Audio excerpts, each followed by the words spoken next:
In my previous videos, I walked you through how to combine and dice data using the and combine concatenate functions. Um, in this video, I'm going to show you, in fact, a much more efficient way of doing a similar thing. And this is one I coined this name, and I call it the MAGIC AUTOFIL. And I'll show you why I refer to it as the MAGIC AUTOFIL.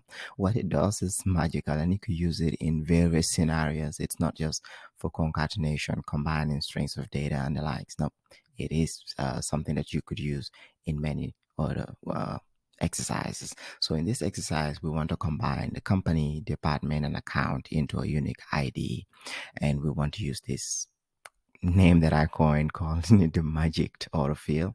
And what we're going to do here is type the three things that we want to combine are these three fields: company, department, and account. So I will just do that now, and then it starts with 0100, and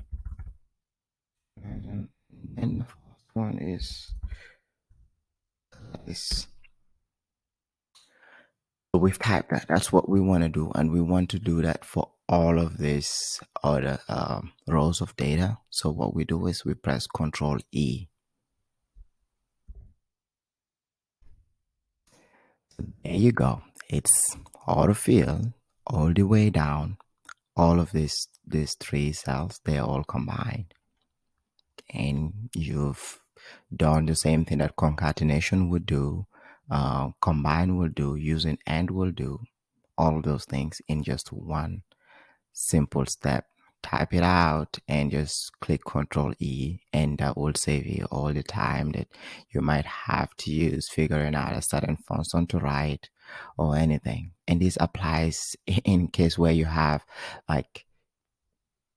this and you want to do that, like you have all of this combined and you want to revert it, or you have the first name and last name in one cell and you want to just separate the first name and the last name. You just type out the first name and then just click Control E, and it will autofill the rest by replicating what the logic that you just fed it. So what it is just doing is it's saying, hey, you want to combine these three. That's what you just told me. So I'll do the rest for you. So saves me all the pain of having to do it. I hope you enjoy this one. Let me know what you think.